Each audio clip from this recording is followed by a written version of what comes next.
Welcome back to On Stage. I'm Frank DiLella. The Tony-winning play Harry Potter and the Cursed Child has been casting a spell on Broadway since it debuted here in New York back in the spring of 2018. The show recently welcomed a new Harry, stage veteran Matthew James Thomas, and Matthew stopped by the On Stage studio to talk about donning the robe of Harry Potter. Matthew, so good to see you. Thank you for coming in to talk to us here at On Stage. You are back on Broadway. You are Harry Potter in Harry Potter and the Cursed Child. That's right. Back at the place where you made your Broadway debut. That's right. 13 years ago, I came to do good old Spider-Man, Turn Off the Dark. And we're in the same theater. It's changed a little bit since then. It's changed a lot, actually. Were you a big Harry Potter fan prior to signing on to this? Yeah, actually, a fun story is I auditioned for the original films. So I grew up very close to Leavesden Studios in Buckinghamshire. It was pretty hard at the time to pass on, not get to be a part of the films. But yeah, I was a huge fan of the books and all of the films. And so when I saw the play in 2016 in London, it's just a matter of time. I was just like, I've just got to age. Yeah. Just give me 10 years so I can play this part and hopefully get a chance. So you book it.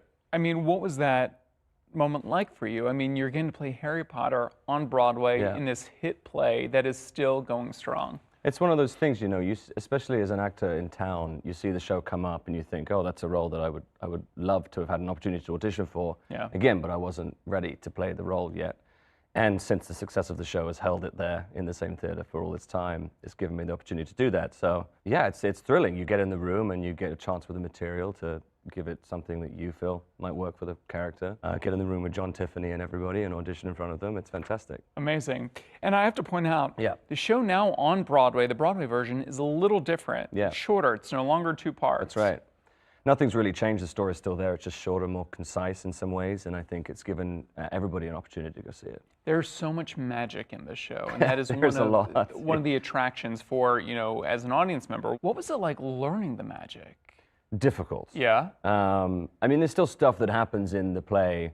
I've been doing it for 2 months now that I'm not entirely sure how it happens. Yeah. But it's, as I say, there still isn't a show that I've seen in town that has the spectacle, the crazy magic that this show has. Still blows my mind. There's nothing that I've seen like it, or even been a part of, and I've done some pretty crazy shows. Yeah. But, there's some stuff that happens in the show that is just unbelievable. The design of it is terrific. I have to point out, I haven't read all the Harry Potter books. Okay. I haven't seen all the Harry Potter movies. And for someone like me who experienced Harry Potter and the Cursed Child now twice, you don't really need to know the world of Harry Potter in order to take in this play.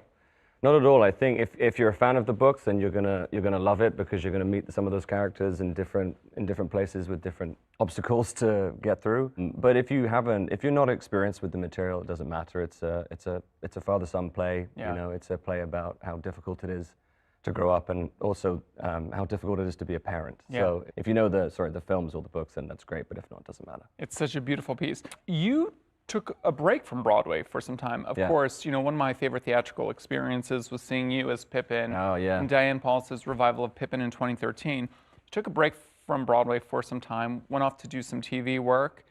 You know, getting back into the world of Broadway, was that hard to kind of flex those muscles once again? It was exciting. Yeah. A little terrifying, but I had done some theater work since being up here doing those crazy big shows, Spider-Man and Pippin and all the rest. You know, getting in front of a big audience like that after you've been doing like closer work, I call that like television and film work. It's so different. Yeah. But it's also it's the same in a way. The pressure's the same. But getting in front of an audience again is so thrilling because you get to go on that journey with them, and something I've missed very dearly. So. Speaking of getting in front of an audience, while you were rehearsing Harry Potter, you actually did a big concert with Stephen Schwartz, where you sang music from Pippin. It was a celebration of his music. That was a very fun thing. I'd been looking to do something there. My parents moved to the island 8 years ago. In Malta. That's right. I phoned Stephen. I said, "Do you want to do something?" He said, "Yes." So we did a Philharmonic concert of all of his works, which was terrific, which I directed, produced, and performed in. And my partner also performed in. It was very, very special. Amazing. Final question for you. Harry Potter is truly a family-friendly play. You can bring the whole family to.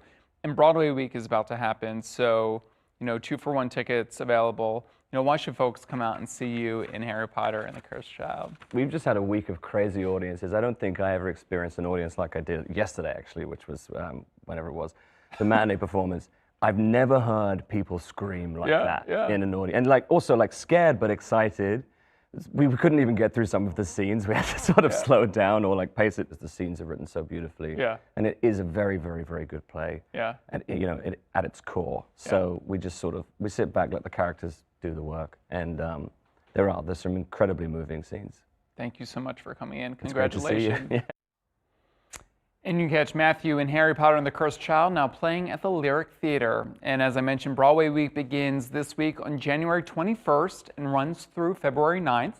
You can get 2-for-1 ticket deals for shows like Harry Potter, Gypsy with Audra McDonald, Sunset Boulevard, Eureka Day, Redwood with Idina Menzel, and much more. For information, head on over to nyctourism.com/Broadway-week.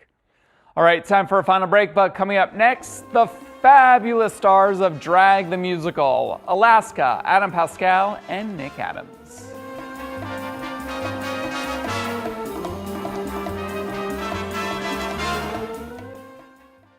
Thanks for watching our YouTube channel. For more stories in your communities, click the subscribe button right here. You can also download our app or watch us on TV for the latest news and weather updates every 10 minutes and more.